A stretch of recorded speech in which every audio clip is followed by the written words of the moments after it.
मौनव्याख्यप्रकटितपरब्रह्मतत्त्वं युवानम् वर्षिष्टान्ते वसदृष्टिं गणैरावृतं ब्रह्मनिष्ठैः आचार्येन्द्रं करकलितचिन्मुद्रमानन्दमूर्तिम् स्वात्वा रामं मुदितवदनं दक्षिणामूर्तिमीडे विश्वं दर्पणदृश्यमाननगरीतुल्यं निजान्तर्गतम् पश्यन्नात्मनि मायाया बहिरिवोद्भूतं यथा निद्रया यः साक्षात् कुरुते प्रबोधसमये स्वात्मानमेवाद्वयम् तस्मै श्रीगुरुमूर्तये नमः इदं श्रीदक्षिणामूर्तये बीजस्यान्तरिवाङ्कुरो जगदिदं प्राज्ञिर्विकल्पं पुनः माया कल्पितदेशकालकलना वैचित्रचित्रीकृतम् मायावीव विजृम्भयत्यपि महायोगी वयश्चेच्छया तस्मै श्रीगुरुमूर्तये नमम्यिदं श्रीदक्षिणामूर्तये यस्तैव स्फुरणं सदात्मकं मसत्कल्पार्धकं भासते साक्षात् तत्त्वमसीति वदवचसा यो बोधयत्राश्रितान् यत्साक्षात्कारणात् भवेन् पुनरावृत्तिर्भवाम्भोनिधौ तस्मै श्रीगुरुमूर्तये नमः इदं श्रीदक्षिणामूर्तये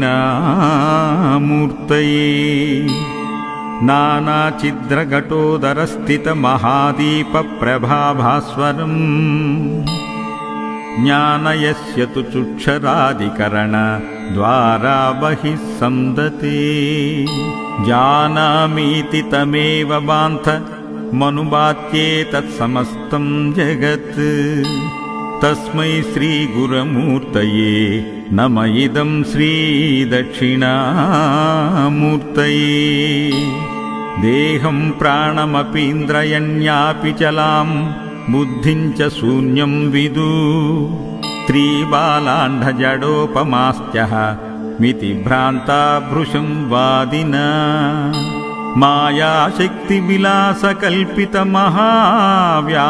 मायाशक्तिविलासकल्पितमहाव्यामोहसंहारिणे तस्मै श्रीगुरुमूर्तये नमः इदं श्रीदक्षिणामूर्तये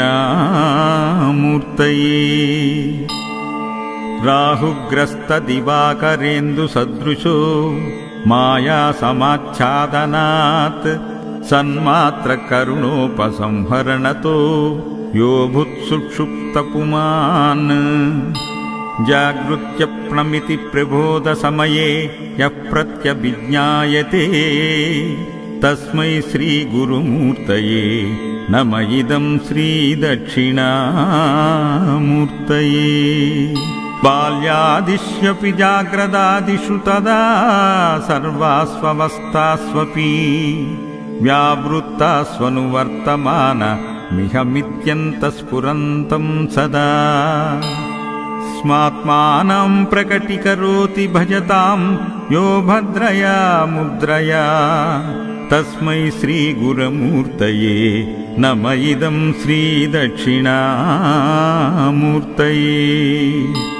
विश्वं पश्यति कार्यकारणतया स्वस्वामि सम्बन्धता शिष्याचार्यतया तदैव पितृपुत्राद्यात्मना वेदते स्वप्ने जाग्रति वायु एष पुरुषो माया परिभ्रामिता तस्मै श्रीगुरुमूर्तये नमः इदं श्रीदक्षिणामूर्तये भूरम्भास्यनलो नीलोऽम्बरमहर्नादो हिमांशु पुमा नित्या भाति चराचरात्मकमिदं यस्त्वैव मूर्त्याष्टकम् नान्यत् किञ्चन विद्यते विमृशतां यस्मात् परस्माद्विभो तस्मै श्रीगुरमूर्तये नम इदं श्रीदक्षिणामूर्तये। सर्वात्मत्वमिति स्फुटीकृतमिदं यस्मादमुष्मिंस्तवे तेनास्य श्रवणात् तदर्थ मनन्नाद्यानाञ्च संकीर्तनात्। सर्वात्मत्वमहाविभूतिसहितं स्वाद्वीश्वरत्वं स्वत्वसिद्धतेत्। तत्पुनरष्टदा परिणतं चैश्वर्यमव्याहतं वटविटपि समीपे भूमिभागे निषण्णम्। सकलमुनिजननां ज्ञानदातारमारात् त्रिभुवनगुरुमीशं श्रीदक्षिणामूर्तिदेवम्। जननमरणदुःखच्छेद दक्षं नमामि। चित्रं वटतरोर्मूले वृद्धा शिष्या गुरुर्युवा। गुरोस्तु मौनं व्याख्यानां शिष्यास्तु छिन्न संशया। ॐ नमः प्रणवार्धाय शुद्धज्ञानैकमूर्तये निर्मलाय प्रशान्ताय दक्षिणामूर्तये नमः। गुरवे सर्वलोकानां भिषजे भवरोगिणां निधये सर्वविद्यानां दक्षिणामूर्तये नमः। दक्षिणामूर्तये नमः। दक्षिणामूर्तये नमः।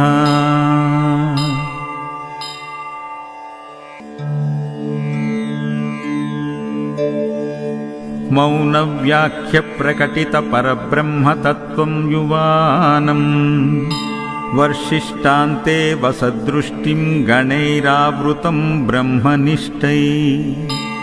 आचार्येन्द्रं करकलितचिन्मुद्रमानन्दमूर्तिम् स्वात्वा रामं मुदितवदनं दक्षिणामूर्तिमीडे। विश्वं दर्पणदृश्यमाननगरीतुल्यं निजान्तर्गतम् पश्यन्नात्मनि मायाया बहिरिवोद्भूतं यथा निद्रया। यः साक्षात् कुरुते प्रबोधसमये स्वात्मानमेवाद्वयम्। तस्मै श्रीगुरुमूर्तये नम इदं श्रीदक्षिणामूर्तये। बीजस्यान्तरिवाङ्कुरो जगदिदं प्राज्ञिर्विकल्पं पुनः मायाकल्पितदेशकालकलना वैचित्रचित्रीकृतम्। मायावीव विजृम्भयत्यपि महायोगी वयश्चेच्छया। तस्मै श्रीगुरुमूर्तये नमं इदं श्रीदक्षिणामूर्तये। यस्तैव स्फुरणं सदात्मकं मसत्कल्पार्धकं भासते साक्षात् तत्त्वमसीति वदवचसा यो बोधयत्राश्रितान्। यत्साक्षात्कारणात् भवेन् पुनरावृत्तिर्भवाम्भोनिधौ। तस्मै श्रीगुरुमूर्तये नम इदं श्रीदक्षिणामूर्तये। नानाचिद्रघटोदरस्थितमहादीपप्रभाभास्वरम् ज्ञानयस्य तु चुक्षरादिकरणद्वारा बहिः सन्दते। जानामीति तमेव बान्थ मनुबात्ये तत्समस्तं जगत्। तस्मै श्रीगुरुमूर्तये नम इदं श्रीदक्षिणामूर्तये। देहं प्राणमपीन्द्रयण्यापि चलां बुद्धिं च शून्यं विदु। त्रिबालाण्डजडोपमास्त्यः मिति भ्रान्ता भृशं वादिना। मायाशक्तिविलासकल्पितमहाव्यामोहसंहारिणे। तस्मै श्रीगुरुमूर्तये నమ ఇదం శ్రీదక్షిణామూర్తయే.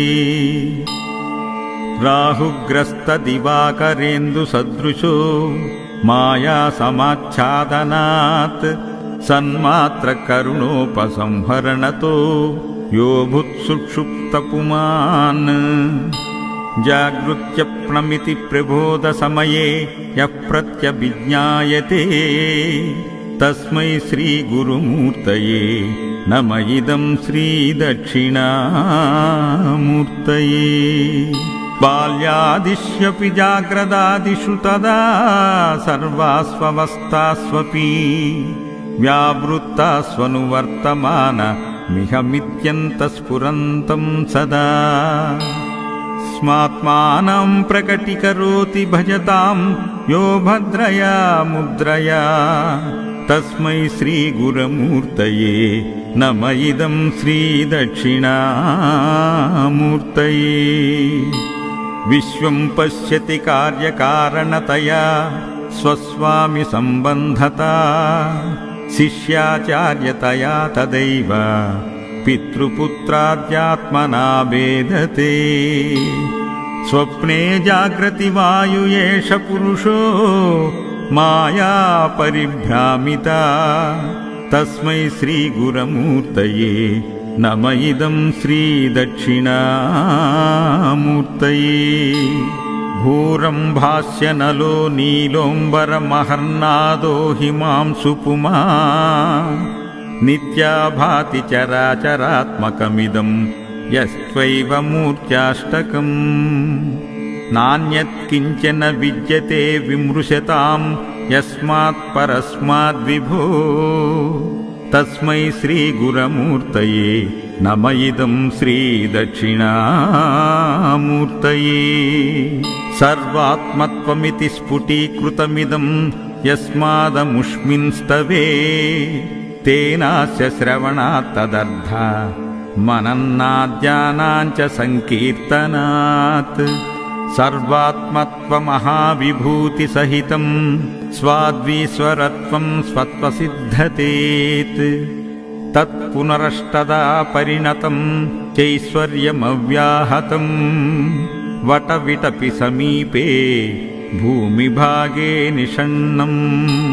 సకలమునిజననాం జ్ఞానదాతారమారాత్ త్రిభువన గురుమీశం శ్రీదక్షిణామూర్తిదేవం. జనన మరణ దుఃఖచ్ఛేద దక్షం నమామి. చిత్రం వటతరోర్మూలే వృద్ధా శిష్యా గురుర్యువా. గురోస్తు మౌనం వ్యాఖ్యానాం శిష్యాస్తు చిన్న సంశయా. ఓం నమ ప్రణవార్థాయ శుద్ధజ్ఞానైకమూర్తయే నిర్మలాయ ప్రశాంతాయ దక్షిణామూర్తయే నమః. గురవే సర్వలోకానాం భిషజే భవరోగిణాం నిధయే సర్వవిద్యానాం దక్షిణామూర్తయే నమః. దక్షిణామూర్తయే నమః. దక్షిణామూర్తయే నమః.